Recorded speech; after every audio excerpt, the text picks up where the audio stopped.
Rajashyamala సిద్ధియోగం YouTube channel ప్రేక్షకులకి హిందూ బాంధవులందరికీ నమస్కారం. ఈరోజు చాలా గొప్ప విశేషమైన మంత్రాన్ని కూడా ఈరోజు వివరించడం జరుగుతుంది. చాలా ఎవరికైతే కొన్ని సమస్యలు అంటే రుణ బాధల నుంచి విముక్తి కలగడానికి ప్రతి ఒక్కరికి కూడా అవసరము నిమిత్తం గురించి డబ్బు ముఖ్యంగా కావాల్సింది. దాని విధానంగా మనము ఎక్కడెక్కడో అప్పులు రుణ బాధలు చేస్తూనే ఉంటాము. ప్రతిదానికి చిన్నదానికి పెద్దదానికి మనం ప్రతిదానికి కూడా అప్పు గురించే ఆలోచిస్తామని స్వతహాగా మనము ఒక చెయ్యాలని సంకల్పం పెట్టుకోరు. సరే, వాళ్ళ గ్రహాల ప్రకారంగా గ్రహ కుండలి ప్రకారంగా ఎవరైతే జాతకరీత్యాలో కొన్ని రుణ బాధలకు సంబంధించిన ఇబ్బందులు పడుతూనే ఉన్నారు. ముఖ్యంగా వ్యాపారం చేసే వాళ్ళు కానీ అలాగే ఎవరైనా కానీ కష్టం మీద వాళ్ళకు సరిపడేంత కూడా కాకుండా రుణాలకు సంబంధించింది చాలా ఇబ్బంది పడుతూనే ఉన్నారు ఇప్పటికీ. అలాగే ఇప్పుడున్న పరిస్థితుల్లో కూడా చాలామంది కూడా ఫైనాన్షియల్గా అంటే చాలామంది కూడా చాలా ఇబ్బందులు పడుతూనే ఉన్నారు.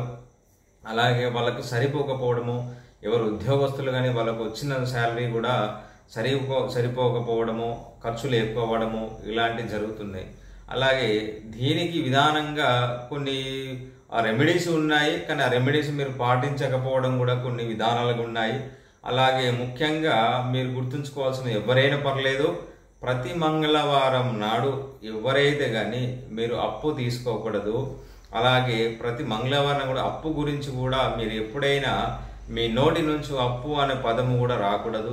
అలాగే మీకు రుణ బాధలు తీరాలి అనుకుంటే, మీరు అప్పులు ఉన్నాయి తీరాలి అనుకుంటే మంగళవారం నాడు మీరైనా ఎవరికైనా అప్పు కట్టిస్తే నెక్స్ట్ మీకు విధి విధానంగా కొంచెం రుణ బాధల నుంచి విముక్తి కలుగుతుంది.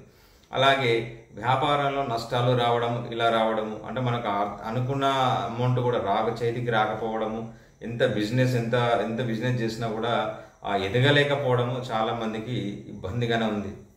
అలాగే చిన్న వ్యాపారస్తుల నుంచి పెద్ద వ్యాపారం చేసే వాళ్ళకు కూడా అందరికీ ఆర్థిక వ్యవస్థలకు ఇబ్బందిగా ఉన్నారు. అది కొన్ని పాటించే విధానం కూడా ఉంటుంది. మంగళవారం నాడు కుజుడికి సంబంధించిన విధానం కాబట్టి ఈ కుజుడికి సంబంధించిన అంటే రుణ బాధలకి చాలా ఇబ్బంది పడుతున్న వాళ్ళు ఎవరైనా కానీ ఆ రోజు నేను చెప్తాను ఎలా చేయాలి. ప్రతిరోజు కూడా ఈ మంత్రాన్ని కూడా ఎన్ని విధాలుగా చేయాలి, ఎన్ని రోజులు చేస్తే ఈ రుణ బాధల నుంచి విముక్తి కలుగుతుంది కూడా చెప్తాను. అలాగే ఈ మంత్రము లక్ష్మీ కుబేర మంత్రము. ఇది లక్ష్మీ కుబేర మంత్రాన్ని ఈ బీజాక్షరాలు ప్రత్యేకంగా నేను ప్రతిరోజు ప్రతి వీడియోలో కూడా చెప్తాను.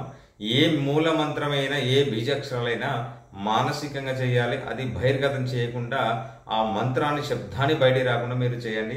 గృహస్థానంలో ప్రతిరోజు మీకు వీలైతే బ్రహ్మ ముహూర్తంలో పర్లేదు, లేదంటే సాయంత్రం ప్రదోష కాలంలో ఈ లక్ష్మీ కుబేర మంత్రాన్ని మీరు పూజ మందిరంలో లక్ష్మీదేవి చిత్రపటం ముందు స్వచ్ఛమైన ఆవు నెయ్యి కానీ కొబ్బరి నూనె మాత్రమే ముట్టియండి.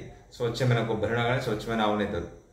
అలాగే 11 తమలపాకులు ఈ తమలపాకులు లక్ష్మీదేవి చిత్రపటం ముందు పెట్టి పసుపు కొమ్ములు ఏదైతున్నాయో 11 పసుపు కొమ్ములు, 11 ఖర్జూరాలు, 11 వక్కలు, పోకలు ఇవన్నీ మీరు సమానంగా పెట్టిన తర్వాత ఈ ఆవు నెయ్యితో కానీ కొబ్బరితో దీపారాధన చేయండి. అలాగే మీరు గుర్తుంచుకోండి, ఇత్తడి దాంట్లో పనికిరాదు దీపారాధన. గుర్తుంచుకోండి, స్వచ్ఛమైన మట్టి ప్రమిదలో కానీ లేకుంటే వెండి ప్రమిదలో కానీ దీపారాధన చేయండి, చాలా మంచిది. ఇది ప్రతిరోజు ప్రదోష కాలంలో మీకు చేసినట్లయితే చాలా మీకు రుణ బాధలోంచి విముక్తి కలుగుతుంది. ఈ మంత్రాన్ని ప్రతిరోజు 516 సార్లు చేయాలి ఈ మంత్రాన్ని. అలాగే ఆ చిత్రపటం ఎదురుగా కూర్చొని మీ సంకల్పం ఒక కోరిక రుణ బాధ నుంచి ఇబ్బంది పడుతున్నాం, వ్యాపారంలో ఇబ్బందిగా ఉంది, మా వ్యాపారం ఇలా నడవాలి అని మీరు సంకల్పం పెట్టుకుని ఈ లక్ష్మీ కుబేర మంత్రాన్ని మీరు సాధన చేసినట్లయితే మీకు రుణ బాధల నుంచి విముక్తి కలుగుతుంది. మీకు రావాల్సిన డబ్బులు ఎక్కడైతే ఉన్నాయో అవి తిరిగి రావడం జరుగుతుంది. ఆ గృహస్థానంలో లక్ష్మీ కటాక్షం ఉంటుంది. అలాగే ఇది చేసిన తర్వాత 21 రోజు చేయాలి. 21 రోజు ఈ సాధన చేసిన తర్వాత ప్రతిరోజు 516 జపాన్ని అలాగే 21 రోజు చేస్తే మీకు రుణబాధ నుంచి విముక్తి కలుగుతుంది.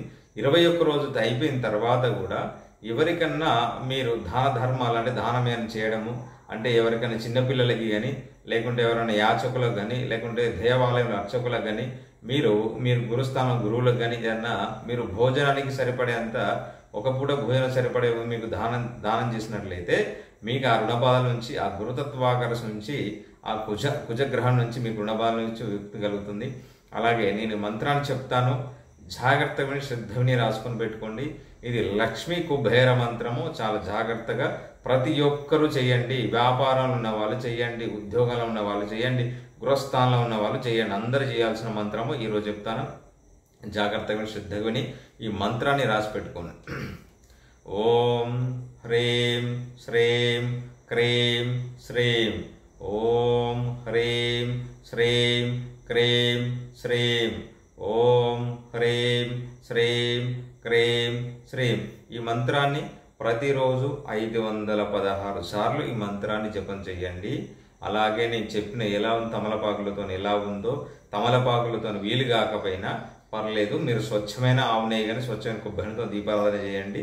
చేస్తే మీకు 21 రోజుల్లో రుణ బాధల నుంచి విముక్తి కలగడం, కొంచెం విముక్తి కలగడం జరుగుతుంది. ఇలాగే ప్రతిరోజు కూడా చేసుకుంటే వీలుంటుంది. మీరు నేను చెప్పింది 21 రోజు ఒక సాధన పెట్టుకోండి. 21 రోజులో మీకు అనుకున్న అమౌంట్ అంటే ఏదైతే ఉందో ధనం తిరిగి రావడము, మీ వ్యాపారంలో లాభాలు రావడము ఇలా జరుగుతుంది. ఇలాంటి సంబంధించిన మంత్రాల గురించి మీరు అడగాలనుకున్న కామెంట్ బాక్స్లో మెసేజ్ పెట్టండి. ఏదైనా జాతకరీత్యాల సమస్యల గురించి మీరు అడగాలనుకున్నా మీరు నా నెంబర్కి ఫోన్ చేయండి. దానికి ఎలాగ జాతకరీత్యాలో ఎలాంటి దోషాలు ఉన్నాయో, దానికి రెమెడీస్ ఏమైనా ఉన్నాయా, దాని పరిహారాలు ఎలా చేయాలి, చేస్తే ఎలాంటి ఫలితాలు కలుగుతాయో కూడా ప్రత్యేకంగా ఈ విధానంగా చెప్పడం జరుగుతుంది. సర్వే జనా సుఖినో భవంతు.